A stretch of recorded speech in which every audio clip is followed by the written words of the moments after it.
അന്നൊരിക്കൽ കേരളത്തിന്റെ ചരിത്രത്തിൽ ആദ്യമായി ആദിവാസി സമൂഹം സാമൂഹ്യനീതിയെ മുൻനിർത്തി ഒരു സമരം നടത്തി.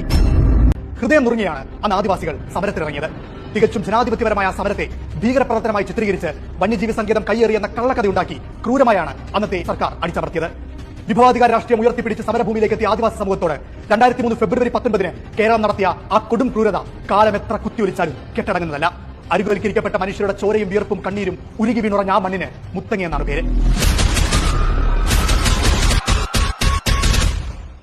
ആദിവാസികൾക്ക് നേരെ വെടിയുതിർത്ത, അവരുടെ കുടിലുകൾക്ക് തീയിട്ട, പിഞ്ചു കുഞ്ഞിനെ മാറോട് ചേർത്ത് പിടിച്ച, അമ്മയെപ്പോലും വെറുതെ വിടാതെ തല്ലിച്ചതച്ച, ആദിവാസികളെ കൂട്ടത്തോടെ ജയിലിലടച്ച, അവരുടെ തലയിൽ ഇല്ലാത്ത കേസുകളെല്ലാം കെട്ടിവെച്ച, ഒന്നിച്ച് ജീവിച്ചവരെ പലയിടങ്ങളിലാക്കി പുനരധിവാസം എന്ന് പേരിട്ട, സമരം ചെയ്ത ബഹുഭൂരിപക്ഷം മനുഷ്യർക്കും ഭൂമി നൽകാതെ വഞ്ചിച്ച നാടുകൂടിയാണ് കേരളമെന്ന് നാം മറന്നുകൂടാ. ഫെബ്രുവരി 19 പോലീസും വനപാലകരും വനത്തിനുള്ളിൽ പ്രവേശിച്ച് സമരക്കാരെ വളഞ്ഞു.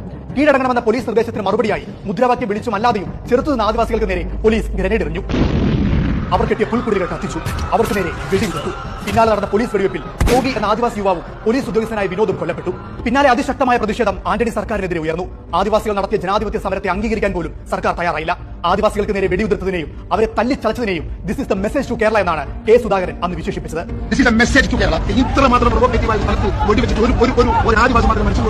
ഇത്രയും മിതമായ ഫോഴ്സ് ചെയ്തുകൊണ്ട് ഒരു പോലീസ് ഇതുപോലത്തെ ഒരു അറ്റംപ്റ്റിനെ നിർവീര്യമാക്കിയത് കേരളത്തിന്റെ ചരിത്രത്തിൽ ആദ്യമാണ്.